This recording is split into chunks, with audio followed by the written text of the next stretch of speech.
All right, now we're recording. All right. Hey, so this is gonna be just really experimental. So this is gonna be a 45-minute practice. My name is Adam, and My name is Ay. And each of us teach yoga asana. In addition, Ay is an incredibly well-studied, accomplished, and just incredibly adept Pilates instructor.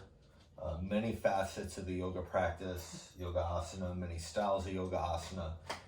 She teaches in San Francisco and many places, Mindful Body, among others, Yoga Tree, etc. I teach at Namaste, Planet Granite, the Rock Climbing Gym, Yoga Garden SF, and Yoga Tree as well. And this is just a 45-minute practice for y'all. We're gonna be a bit candid here. We'll see what happens. So what I'm actually gonna have Ay start in child's pose. And we do have a couple of assistants. The one chewing on the rawhide is Inky. And you may see another gray assistant by the name of Turnip. Turnip has a bit of an attitude, so if he starts cussing out the camera in the form of meows, that'll be Turnip. So we'll see Ay in child's pose. She's really, really keen on this idea of her knees. More or less, if you look closely, you might be able to see from the camera angle, you can actually see the inner line of her knee lines up with the outer line of her armpit, a la Bakasana, right? The crow pose or crane pose. Her arms are outstretched. And, many of you might find that if you're a little bit more tight, you might place a block under your forehead. If you don't have a block, a pillow at home might do. Like I say, we're both instructors. We both have ample amounts of props. The idea is to try to feel that your sitting bones almost give a little bit of a weight to them, right? They don't need to touch your heels, but you want to feel this idea of the thigh bones kind of rooting back into the hip sockets and the sitting bones drawing towards the back of the mat. And with each inhale, you'll find, you can't of course see it, her fingertips, her whole torso really elongates, her fingertips continue to extend forward. As she exhales, there's going to be a little bit of a softening of the deepest part of her low belly, right around where a belt buckle is, the front waistband in towards her spine. Additionally, her thigh bones are going to kind of press back in her hip sockets. Occasionally, you'll hear that called femurs descending. On her next inhale, she's going to take her arms forward. I instruct you all to do the same that are watching at home practicing.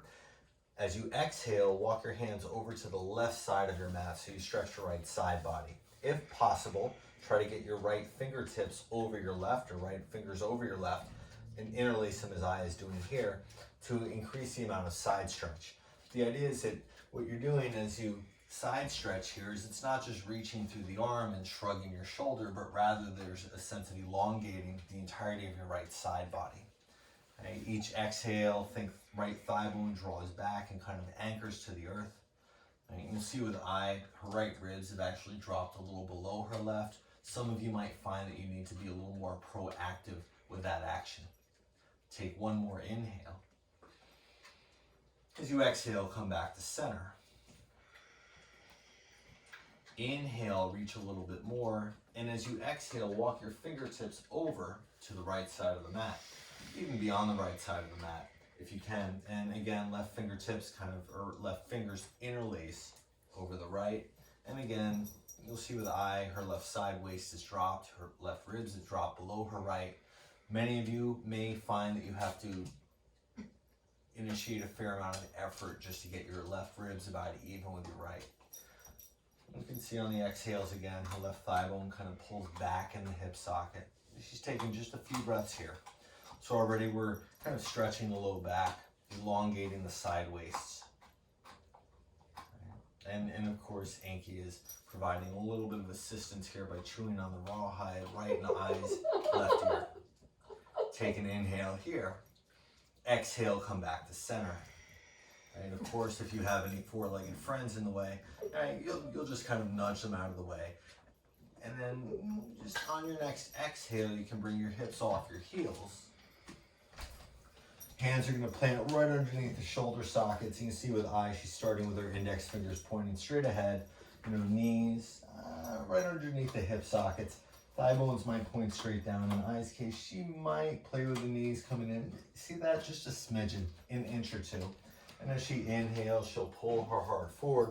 You'll see as she pulls her heart forward, there's the upper outer arms wrapping back, shoulder blades drawing down the back. As she exhales, press the ground away. Of course, y'all at home are doing the same. Right? And you'll just let your breath guide your movement. Your inhale, your collarbones are going to spread. Heart pulls forward and lifts. Neck gets longer. As you exhale, press the ground away around your upper back and actively drop your tailbone. Feel those hip flexors open in front on the exhales. 3 more like that. Inhale, heart pulls forward, shoulder blades down and back. And collarbones spread. Exhale, press the ground away. And you see even the shoulder blades pull away from the spine. Again, inhale, pulls the heart forward. And collarbones spread. And you see this sense of an even articulation throughout the entirety of the spine. Exhale, press the ground round. And many of you, and myself included, actually don't have this amount of movement of the spine, right? So if it doesn't quite look like this, right? Ay is a great practitioner. She's been working at this many, many years. She's probably been practicing, about 20 years or so, right? So it's one of these things where, this stuff takes time to develop. Be patient, right? Not trying to make a shape so much as you are exploring the range of motion within your body and really utilizing that as a tool to become more aware of self. And on your next inhale, make your way to neutral. Okay. And as you exhale, with your toes tucked under, hover your knees about an inch off the mat. And so because this is a 45-minute practice, we'll spend about 50 minutes here, right? So there's no rush, and it's easier said than done, because what's going to happen is sensation's going to begin to build, and it's going to be a little bit harder maybe to feel that your low belly draws in, that your front ribs hug to your back ribs without rounding your spine. You'll see this is a very neutral spine. Keep pulling your collarbones forward. Even feel that the crown of your head spears forward past the front of the mat, right? As you exhale, crown is still lengthening forward. It's just that your tail begins to lengthen back. Fronts of hips lift towards your low ribs a little bit, and then take one more inhale. On your next exhale, make your way back to down dog, the Adho Mukha Svanasana. You're going to be here, a few breaths. You can pedal, fidget, fix. And you might see that I'm on occasion kind of leaning to the side here. All I'm doing is checking to make sure that we're still recording. And then making sure that the camera angle is about right. So this is, kind of a touch and go situation, like so much is these days. So we celebrate that, right? We celebrate that in the recording, the practice itself, all of this kind of stuff. And what, as you do make your way into the down dog, and I said, okay, if I give it an adjustment or two, right? And this is, she's really, really good with this. What I'm doing is mainly so that anybody kind of looking at home can see. Right? And she already begins to notice what I'm going for without even me going for it, but she's going to pull her collarbones apart. You'll see in the video she's actually already done this. What I might have her do is press out through her biceps just a little bit more, right, to unlock those elbows a littlest bit. And you can really see that she's working here, and she's a very even distribution of space between her fingers. And she might anchor the base of her left index finger a little bit more, if I'm not mistaken. She's right-handed. Right, so the non-dominant side for many folks needs just a little bit more work. You can see Ay is really, really good with this. She lines up the outer edges of her feet parallel to the sides of the mat. And she goes a littlest bit knock-kneed here. Those of you with very externally rotated hips, and maybe that's going to apply to all of, 1% at most of the people seeing this video, you might find that this outer edges of the feet parallel to the side of the mat might be a little excessive. If you feel your outer hip flexor begin to clench, that's a good sign it's going just a little bit excessive. But you'll find that the inner thighs wrap back. And for everybody watching this video, what I'd love for you to do, and I'm going to instruct Ay to do the same thing, lift your toes away from the mat just a little bit. You can kind of see the outer shin muscles turn on more. And if you can, try to get the outer edges of the feet. And she's really good with this. Most folks don't have this level of movement to lift. And of course, Inky now is going to step into the picture here, right, and inspect the downward dog herself. Being a dog, she's of course going to give a really good, inspection. She approves, so we'll move forward. Inhale, lift your right leg to the ceiling. Right, as you exhale, pull your right knee to your chest. Shift forward, and then think crow pose here. Press the ground away, feel your shoulder blades spread. You'll notice Ay's really good about not letting her shoulders shrug. Please unshrug your shoulders. Inhale, right leg way up and back. Exhale, step your right foot to the inside of your right hand. Nice, nice. And then stand the ball of your back foot. And some of you might find that you're way better off with your hands on blocks. Not necessarily the case for Ay, but we're going to put them here just so y'all could see when she does have blocks under her hands. You know, she can actually have her fingertips down very easily. And for many of you, walk your right foot to the right, just about an inch, 2 centimeters. And then from there, you'll find that as that right knee points forward, that right hip can pull back in space a little bit, and you'll see that she gets very even through the side waist. Again, very, very austere, very well accomplished practitioner in many ways. So, she's an incredible model for this. If you'd like, take your arms forward, just 2 breaths. You'll see again, she's very, very strong. That left side waist doesn't drop at all. Most of you at home will lift your left side waist. Squeeze through the inner right heel and feel that the thigh bones root into the hip sockets. As you exhale, you feel that your low belly draws in, tail anchors back and down, pelvic floor engages just a little bit. One more inhale to get longer through the pinky tips. Exhale, hands all the way down.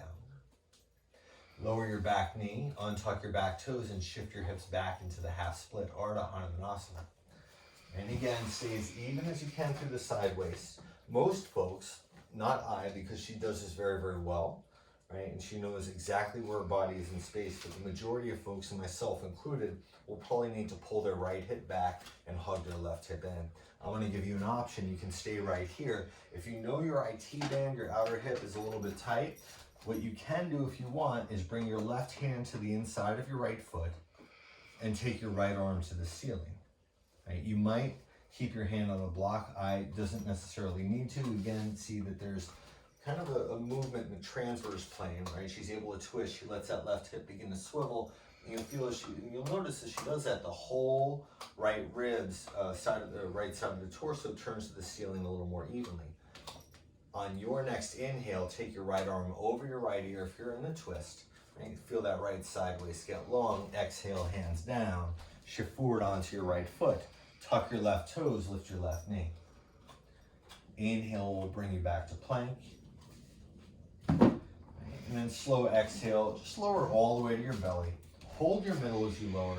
And bring your knees down or not, and come all the way down. And make your way into baby cobra. And you'll see here, you're just going to take a few breaths.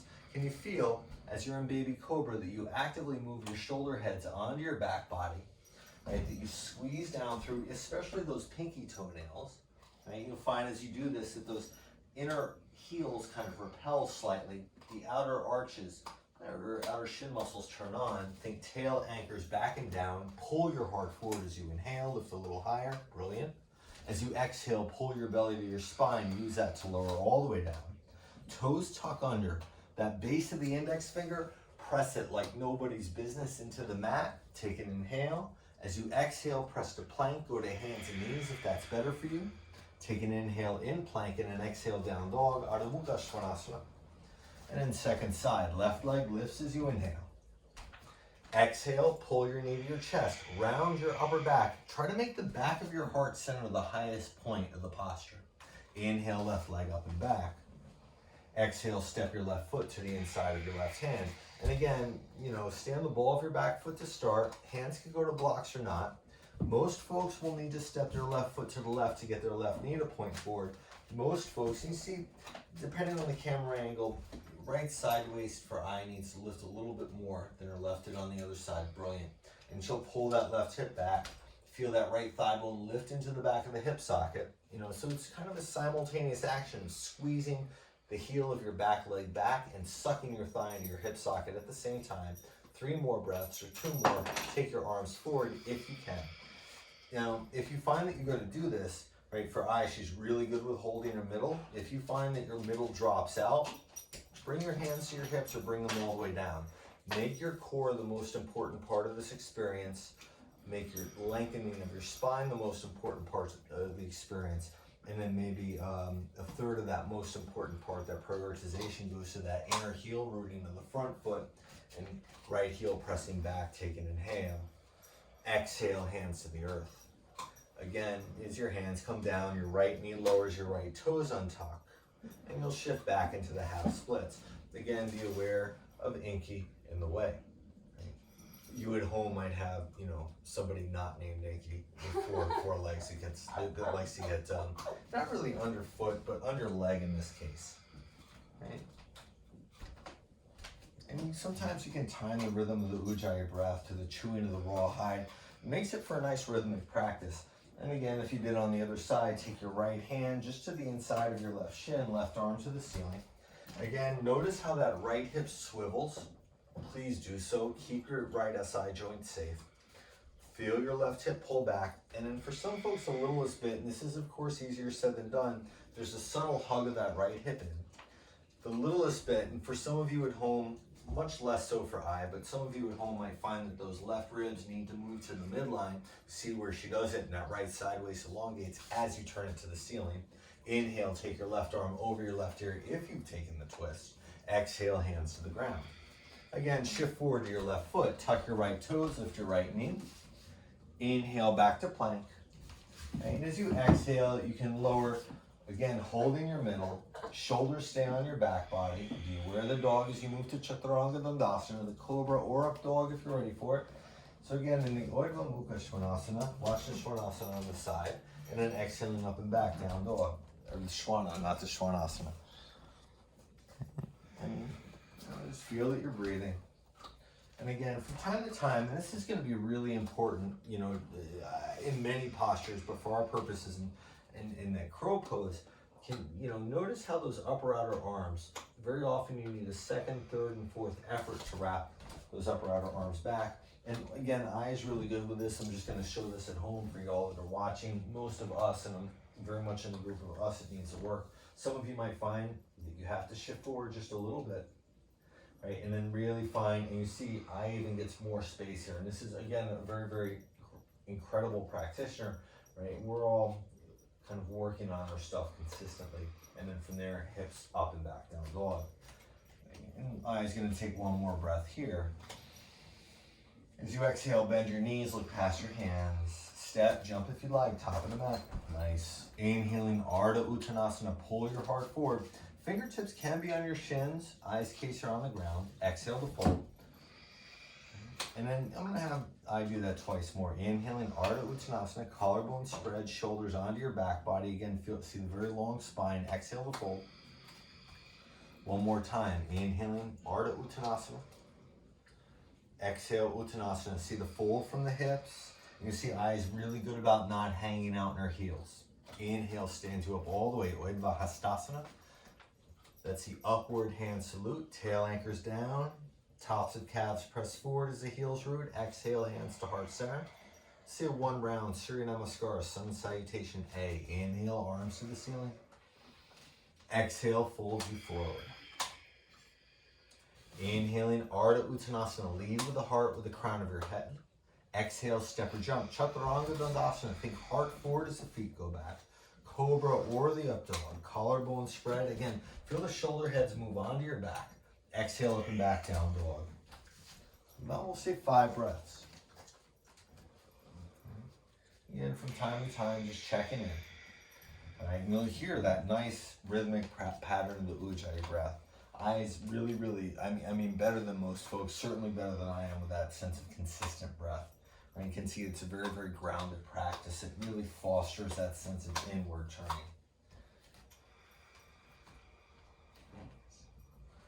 And, from time to time, especially those of you that are very mobile or have a lot of mobility in your back body, very open hamstrings, etc., just check to make sure that there's a little draw of the pelvic floor in, a little draw of the sitting bones towards each other as you exhale. Just to make sure that Mula Bandha stays active, that you're not just exploiting flexibility. Take one more inhale. Exhale again, knees bend, look past your hands. Step, jump, handstand if you can, top of the mat, nice. Inhaling, Ardha Uttanasana. Exhale to fold. Inhale is gonna stand you up all the way to Urdhva Hastasana. Tail anchors down. And again, notice, there's very little movement through the feet, yeah? Exhaling, hands to heart center. and sit low. Utkatasana, chair pose. Let's say 600 or 700 breaths here. Right? And it's a good way to slow time down here. If you're stuck in this chair pose, it's funny, a minute starts feeling like an eternity. Even a second can feel like an hour. And just feel, as you maybe bend into the knees more, that you're actively rooting through the center of the heel, and that's going to help pull the top of the shin bone back in space and help root the thigh bone into the hip socket. Really what hopefully you feel is a little bit of the hamstring, the back of the thigh turn on.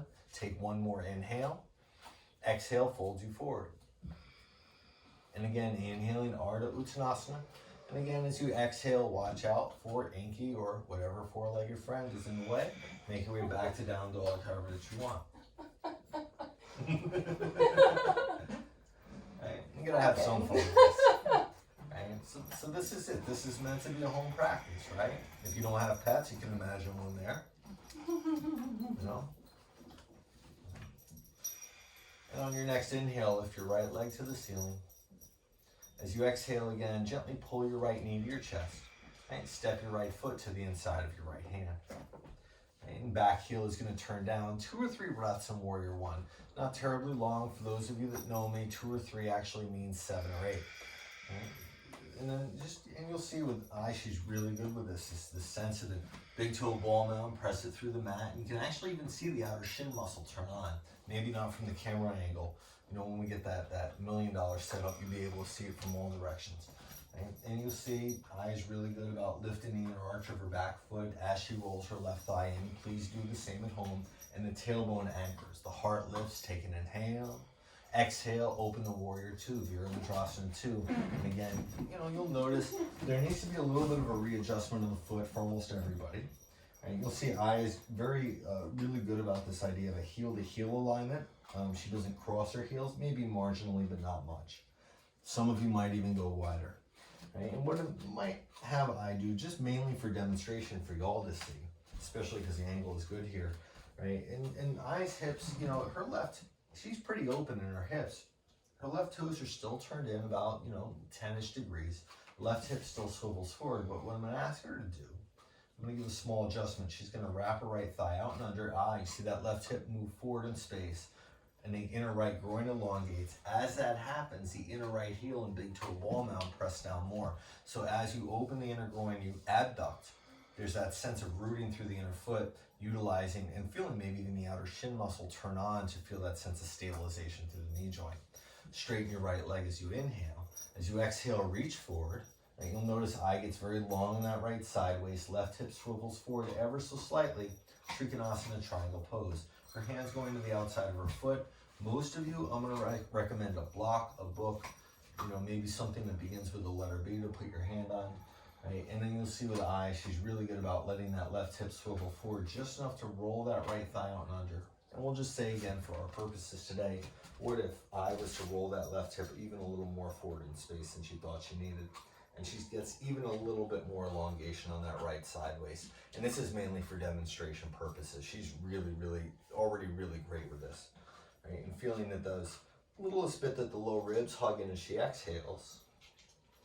Right? Shoulders pull out of her ears, and you see on that right side, right, that upper outer right arm wraps back, and that spreads the collarbone a la side plank. And then very slowly, as she exhales, she's going to begin to root more through the heel as she bends her right knee. You exhale, left arm over your left ear, Parsvakonasana, that's a side angle posture.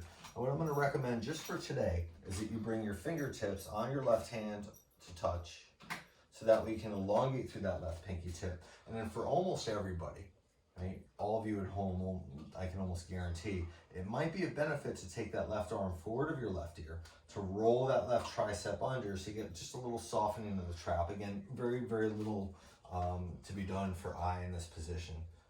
For most of us, so we like to shrug shoulders, so we begin to work on that more.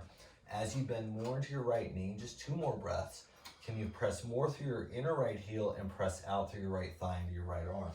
Think that left thigh rolls in, low ribs hug in, tail anchors back, take an inhale, get longer without bowing. Exhale, press through your feet, come up, Warrior Two, Virabhadrasana 2. Right, and just 1 inhale to reverse the warrior. You'll notice Ay's right leg barely moves. She lifts from that right hip and extends the whole right side waist.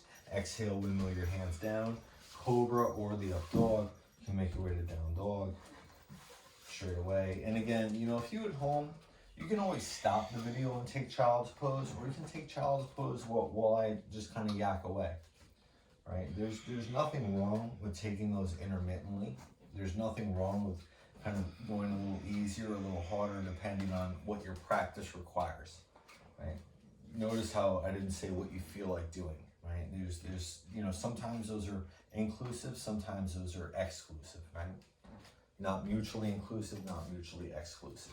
As you inhale, lift your left leg up and back. And again, exhale, step your left foot to the inside of your left hand. And right heel turns down, inhale into the Virabhadrasana 1. Again, here several breaths. And then again, you'll notice that you might find that you have to work a little harder to roll that right thigh in. Press that inner right heel down and feel that the thigh bone sucks into the back of the hip socket in the process. As you go to lift your heart, as you want to do in this posture, can you also lift from the back low ribs just a little bit? And can you find that the whole torso elongates, and can you keep the back of the spine elongating even as you elongate the front of the spine and torso? Maybe you bend a little bit more to your left knee. As you do so, you'll need to squeeze more through your left heel to kind of counterbalance and turn that left hamstring on. Take one more inhale. Exhale, turn open to Warrior 2 when you can, when you're ready. And again, the Virabhadrasana 2. And I don't know if this is deliberate or not. It's just kind of a point of observation. And I doubt anybody at home can see from this angle, but you'll notice maybe possibly that Ay's actually taking a slightly wider stance on that, and not just longer, but even the heels, whereas she was heel to heel on the first side, she's a little wider than heel to heel on this side. And I'm going to make the argument that that's not a bad thing. Most of us have different amounts of mobility in the left and right hip. Usually we want to be close to symmetrical, but there's something to be said for observing how things feel in our body, right? And kind of noticing the asymmetry that pops up. In Ay's case, what I'm going to recommend she do, and for probably many of you at home, those back toes, can you turn them in slightly? Can you shorten the stance a little bit so that you don't lose the ability to squeeze that inner right heel back? And you'll notice as she does this again, that right hip swivels forward, right? And then that left knee can point straight ahead. Many of you might find that you need to press just a little bit more through that inner left heel and that left big toe ball mound. Again, you see that, what is it, the outer shin muscle, what's known as peroneus longus turned on.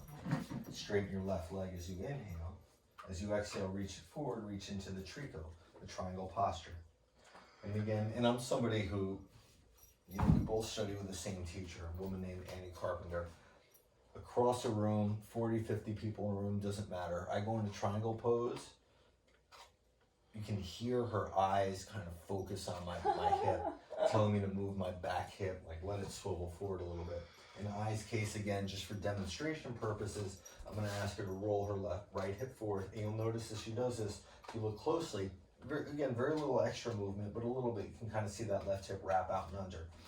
As you exhale, not just I, but everybody at home, can you keep pressing through your left big toe ball mound and roll your left ribs to the wall you can see, not your left hip, right? Not swiveling your right hip back or squeezing the right hip back, but turning from the floating ribs, right? Really utilizing the obliques muscles to do so. And just a couple more breaths. Maybe your tail can anchor back a little bit more. Possibly that left shoulder softens a little bit. Take one more inhale. And then again, slowly shift more weight into your left heel as you bend your left knee, point it straight ahead. Aha. Right arm over your right ear. Parsva Konasana. Again, this is a really incredible side angle posture. And you can see, and maybe you can see from the angle, you might be able to see from the mirror, depending on the angle, I'm not sure. But you can see both her left and right side waist are about evenly long. In her case, and I'm really nitpicking here, but for many of you at home, on your next exhale, you'll squeeze your right ribs into your midline. Right, so the right side waist contracts, so the left side waist, the bottom ribs elongate. Many of you can take your right arm a little forward of your right ear and then roll that right tricep to the mirror or to the wall you can see. Right, so really almost exaggerating the external rotation. Can you make a small adjustment here? Right, so maybe moving the arm forward and then again, yeah, and you see that just a little softening of the collarbone and then from there, the right arm goes over the right ear. Nice. Take one more inhale. Keep pressing out through your left thigh. As you exhale, low ribs hug in a little bit. Press down through your feet, come up all the way. And keep squeezing through your left heel. Try not to let your left leg move. Reverse your warrior, reach up and back. Again, you'll see that left hip lift off the thigh. That initiates that side bend. On your next exhale, we'll mill it down. Again, step back to the cobra. To move through the up dog, the down dog, you can make your way back. Make your way through the down dog, however you want to get there. Again, utilize child's pose if that serves you best at this point in the practice. Again, you can, the great thing about a YouTube video is you can practice, you can hit pause. Right? So you don't lose time in the practice, but you still give yourself, the kind of respite that you need. Nice. And then just when you get back to the down dog, make sure that there's a little nudge just underneath the knee. The very top of the calf presses forward. Yep. As the heel roots to the mat. Right? So you're kind of creating that dynamic stretch of the calves. On your next inhale, shift forward to plank pose. As you exhale, pull your right knee to your chest. And take one inhale here. As you exhale, bring your right knee to your left armpit. You're not going to be here terribly long. Pull your right shoulder back. Inhale, carry your right leg up and back. And exhale, step your right foot to the inside of your right hand.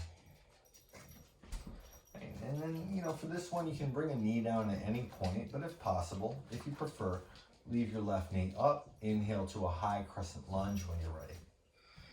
Right. As you exhale, bring your hands to heart center. Begin to shift it forward. The good news is you're not going to warrior three. That's the good news.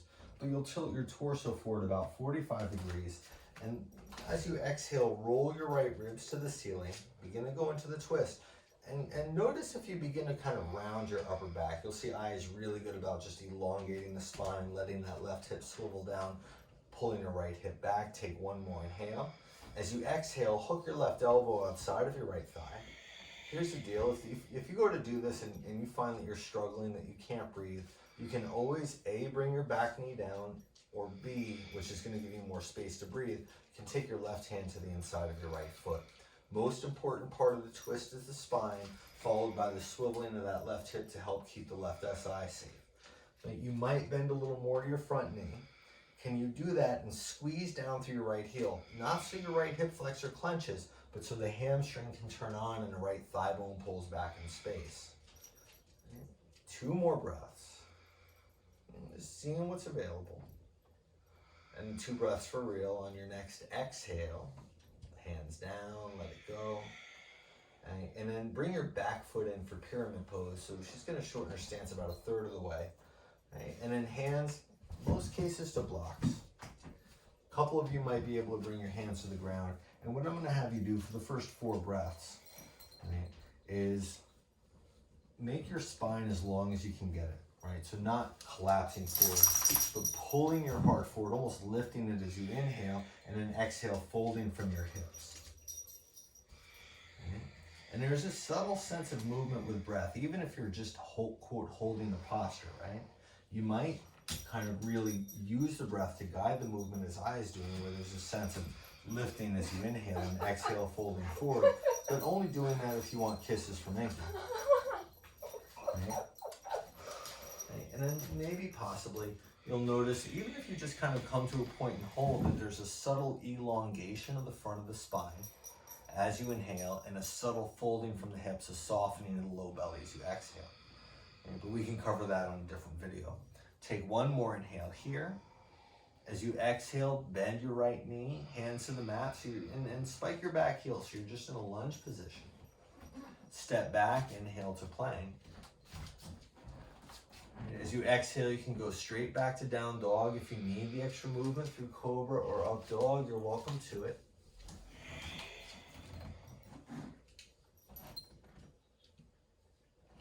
And make your way back to down dog. And then on your next inhale, shift forward to plank pose. As you exhale, pull your left knee to your chest and guide it to your right armpit. And as you go to twist, You know, you might get, again, a little kiss from Inky or three, right? But you'll notice that even in the midst of this, I hasn't let her left shoulder dump, right? She hasn't let it collapse forward. And then inhale, left leg up and back when you're ready. And as you exhale, step your left foot to the inside of your left hand. And again, the same thing, you're gonna inhale to a high crescent lunge. As you exhale, hands to heart center. And then begin to shift it forward. And you'll see when Ay does this, she can all of a sudden, and you might not tell from the video, but her right leg has gotten stronger. Right? She's basically put her right leg in plank position. On your next exhale, roll your left ribs to the ceiling and then twist. Right? So your right elbow, if it can, go outside of your left thigh, go for it. Again, if you find that your breath is cut short, that you've begun to struggle, right? You can always place your right hand to the inside of your left foot. Right? No worries. Make it about the spine. Make it about this sense of elongating the spine. For many of you, in Ay's case, can you press down a little more through your left heel, your left big toe ball mount? Yeah, so the knee doesn't collapse out quite so much. And it's hard to do, right? You're looking to stabilize. You can feel the left hamstring turn on, right hip swivel down. Take one more inhale here. Exhale, hands again come to the earth. Shorten the stance as much as you need. And you see with Ay, she does not go heel to heel. She goes wider than heel to heel, so her right hip comes even with her left. I highly recommend doing that. Some of you might even go wider than Ay does. Right? And again, as you inhale, you can exaggerate it. Lift to pull your heart forward, and then exhale to fold. And keep pressing through that left big toe ball mound. And you see as she does that, right? That outer shin muscle turns on. She gets very stable through the foot. And then this idea of kind of inhaling, lifting the heart, exhaling to fold from the hips. You see Ay adds a bit of spinal flexion. She's doing this in part to kind of really match the movement to the breath, and also with this little bit of extra rounding of the spine as she folds from the hips. It's a good setup for Bakasana, right? The crow pose or crane pose is a peak posture. Take one more inhale. As you exhale, bend your left knee. Come on to the ball of your back foot. You might have to pop your right foot back a little farther to come to the lunge position. Ay needs to move it very little because she's got a really long Parsvottanasana, and then she'll step back to plank as she's ready. Just double checking, make sure I didn't forget anything, because that happens sometimes. That happens frequently in my case. And then she can move straight back to down dog. She can move through the cobra or the up dog. And the choice is yours. Really, in this case, the choice is hers. You at home, the choice is yours as well. Okay. And then, and if you have never done this, give this a shot. Bring your hands a little closer to each other. Shorten your down dog very slightly. Exhale, bend your knees, look past your hands. Bring your feet to the outsides of your hands.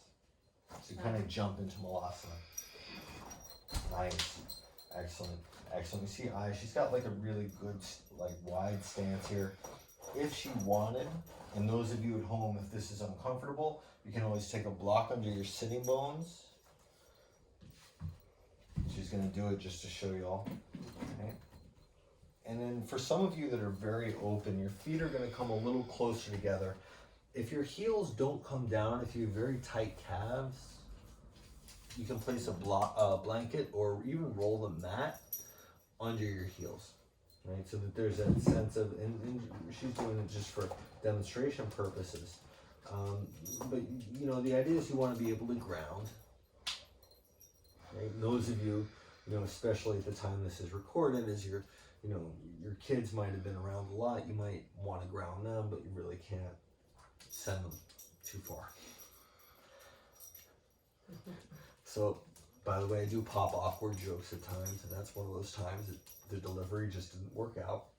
Then take one more inhale here.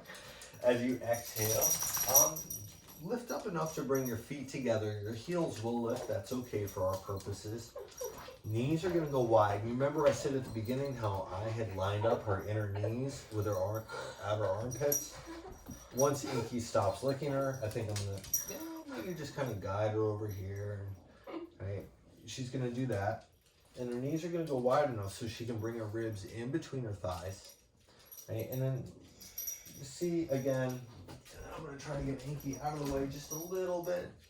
Maybe give Inky a little bit of an aerial view here, right? Eyes already set up for Bakasana, the crow pose. You can see, right, the knee lines up with the inner part of the armpit. The arms reach forward.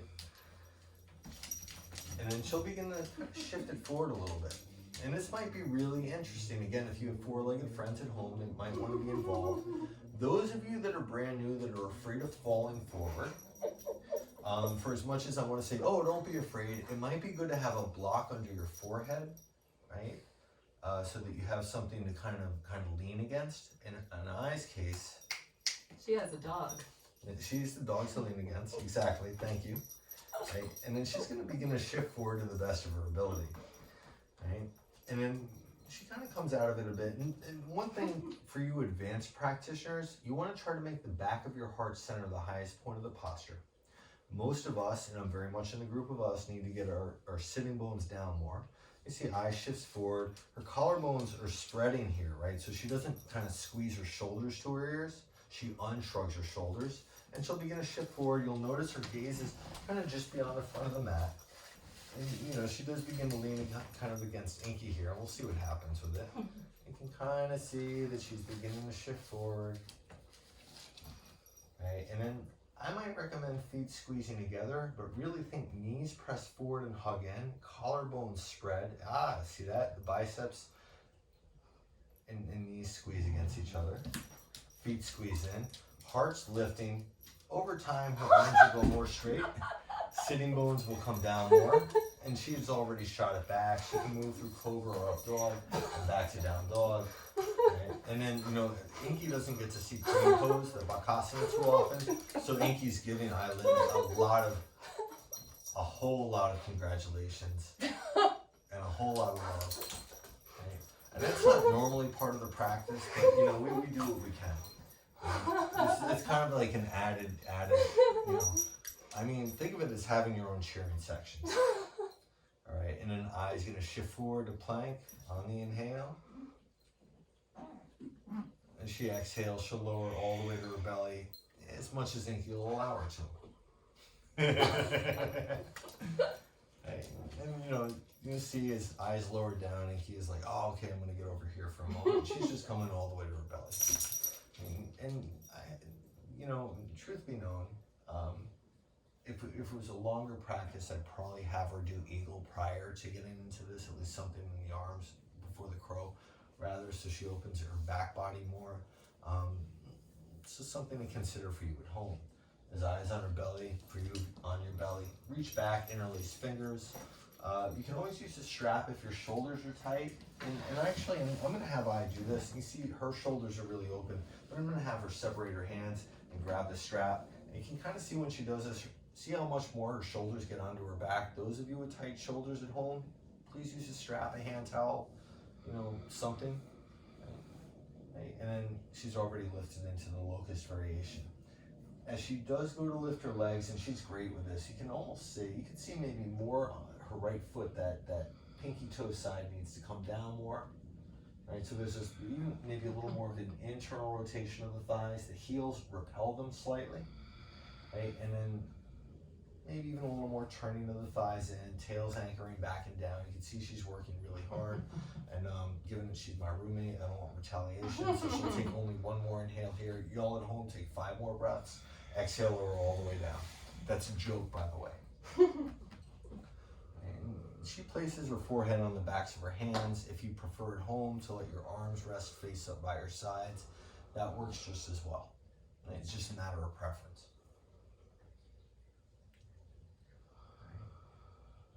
And I'm going to give, let's say, 3 options here.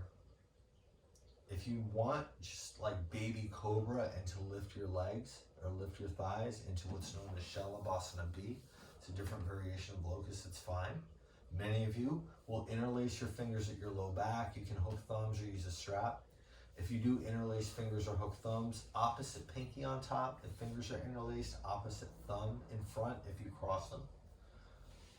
Another option, if you're open for it, and we haven't done very much work in this direction, it would be going to Dhanurasana, the belly down variation of bow.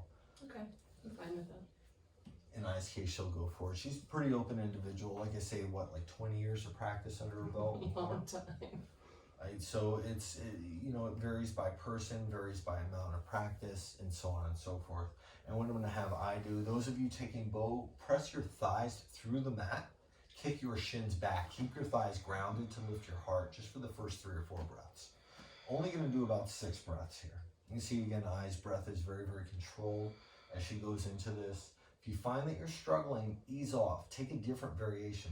There's no point in creating unnecessary stress, especially if you're doing this practice to get away from stress. The idea is to test what really just only take on what you can digest in a healthy way. And then those of you in bow pose, kick your shins back. If you want to lift your thighs for 1 breath, go for it. Take an inhale. As you exhale, you can let it all go. You can place your forehead on the backs of your hands. And again, maybe arms are down by your side with a cheek turned to the mat. If you have turned your cheek, turn the other cheek. And I don't mean that metaphorically. And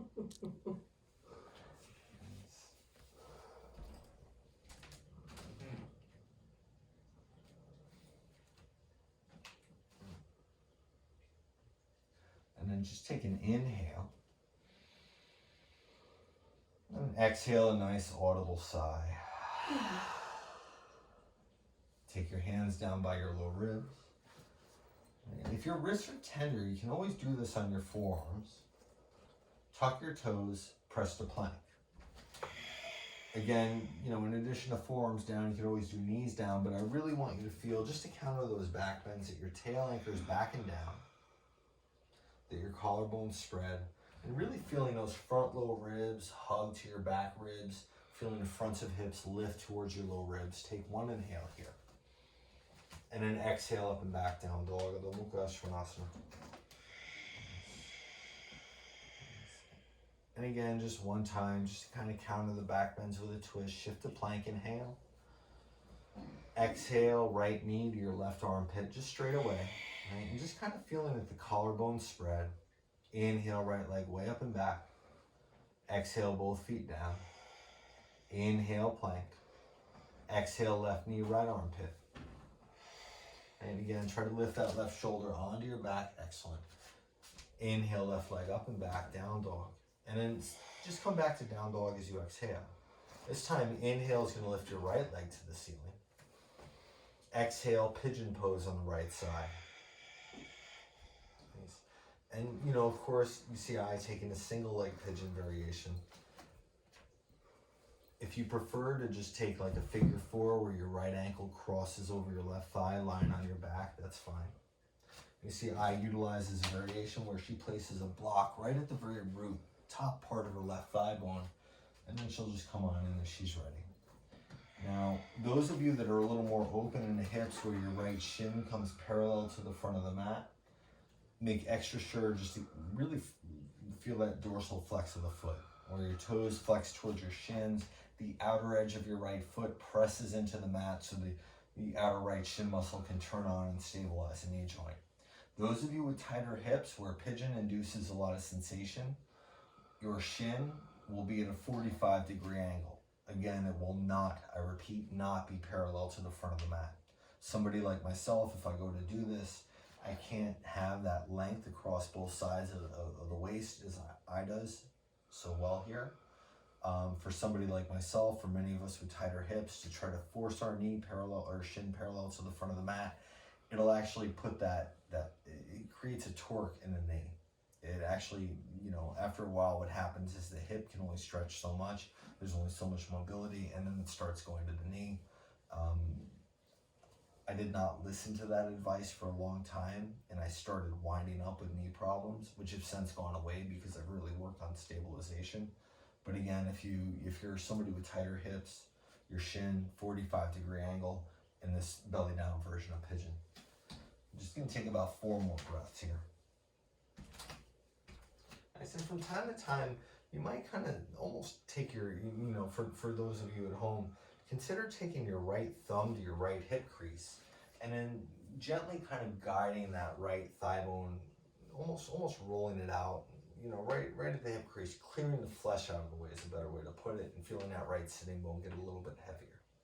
And again, with Ay, in part because of the support of the block, you see is very even from the left to right side. Please, to the best of your ability, go for that. Take one more inhale. As you exhale, hands can plant. Right. And if if you find that tuck your back toes, lift your back knee, step back to plank, straighten out both legs. Try not to jam your knees straight, but just really feel, the quadricep muscles engage, and on an exhale, go back to down dog. And then the second side. Inhale as you're ready, left leg lifts. And then exhale, pigeon pose. Again, you can take this line on your back, the figure 4 variation. Those of you that are more experienced practitioners that might want something like Bakasana, right? Cow face, lying on your back or even seated, you're fine to do it. Just a little something to open the outer hip. And the idea is with single leg pigeon, the belly down version, for many of us, at least for me, for many folks that I know, this is a very cooling posture. It's a posture that you use, especially in this kind of more grounded way as you're moving towards Shavasana. The idea is to feel that your central nervous system begins to relax a bit, right? Begins to what's known as down regulate. There's a sense of moving towards being at peace. The sense of inviting serene equanimity into the experience. And again, thank you for reminding me, left thumb to your left hip crease, you can kind of wrap that hip crease flesh out and under, wrap it around the outside of your hip towards your left sitting bone. And the idea is you might find that it kind of helps the thigh bone to ground in the hip socket, again, yielding a settling sensation. If you find that you're in this posture, if you ever find that knee begins to get sensation in single leg pigeon, just come out of it, come onto your back and take the figure 4. Some of you, if you occasionally feel like pins and needles, tingling around that left foot or left shin, or the front leg in the single leg pigeon, try a blanket under your shin. For many folks, I found that helps alleviate it, or a little more engagement of the outer edge of the foot pressing into the mat. Usually that's an indicator that something isn't quite as stable as it could afford to be. I'm going to get about 3 more breaths here.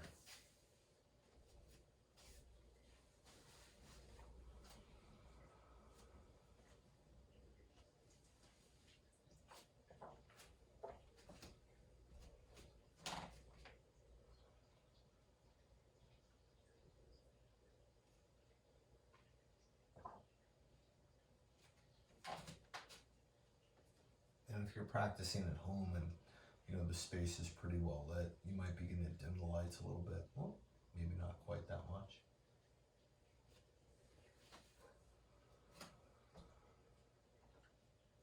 And then take one more inhale. And as you exhale, walk your hands in, tuck your back toes, lift your back knee. And again, take a moment, step back to plank. And take a moment in plank. Again, feel the muscles around your knees engage, especially that left knee, or the front knee, that second side. And you can take one movement through cobra or up dog. And you can make your way to down dog straight away if you prefer. This will be the final movement through cobra up dog of the practice.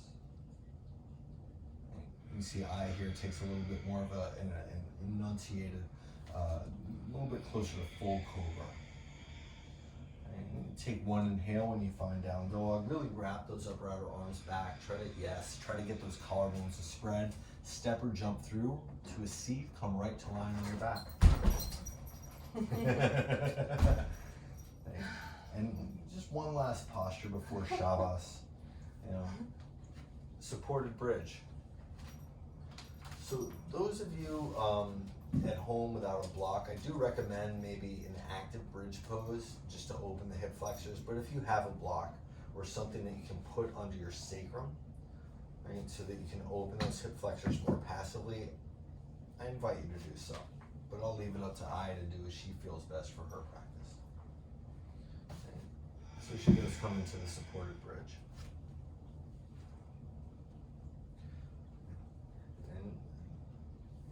one thing, and I'm not sure if you can see it with the camera angle, but even if you're in supported bridge, but especially if taking an active bridge pose, you see with Ay, she's making a concerted effort to get more to the top of her shoulders and let, natural curve of her neck stay in place. Those of you taking an active bridge at home especially might try to spread your collarbones, press your shoulder heads to the mat, and give your chin a nudge away from your chest, about a centimeter, maybe 2 at the most, right? The idea is that eventually you roll onto the very top of your shoulder, an area known as the acromioclavicular joint, without letting the curvature of your neck get compromised. Kind of keep the natural arch of that curve. And those of you taking supported bridge, consider walking your feet forward a little bit. So again, the hip flexor begins to open fairly passively. And following a lot of this work that was done, the preparation for crow, hasn't been too much in the way of back bends. I do think that maybe those hip flexors do need a little bit of spaciousness. And you can hear her breath is still very, very consistent all the way through to the end of the asana practice. You see with Ay, she's alternating feet. You might do both at the same time. You can alternate feet, but one thing, and I really want to point this out, you'll see Ay, her knees point to the ceiling. She's not letting her feet flop out. She's rolling her thighs in as her tail lengthens, so her sacroiliac joint, right, that area just above the tailbone, right where the spine insets into the hip bones, what's known as the ilium, right, it stays very safe, very spacious. And then on your next exhale, you can walk your feet in if they've extended forward.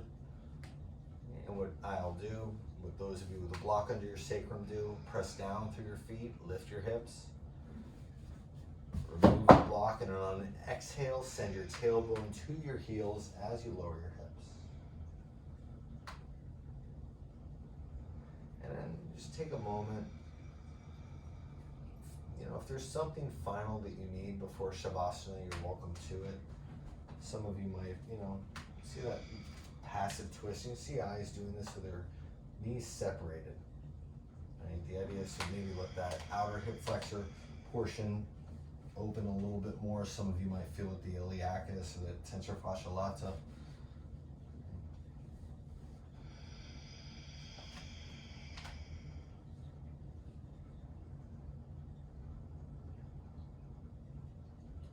When you find that you're ready, whatever variation of Shavasana is going to work best for you.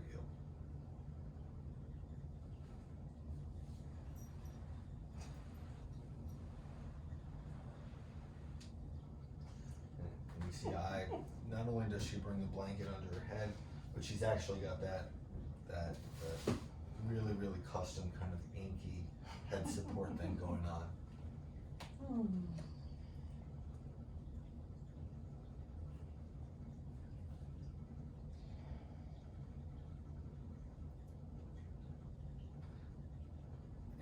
As you do sink into Shavasana, can you let yourself be completely relaxed? Can you feel as though, for as much effort as you put into the physical practice, that you can be really, really content with the experience and, in a sense, separate from the expectation of result and really let it all go. Be unconcerned with the world around you for at least a few minutes.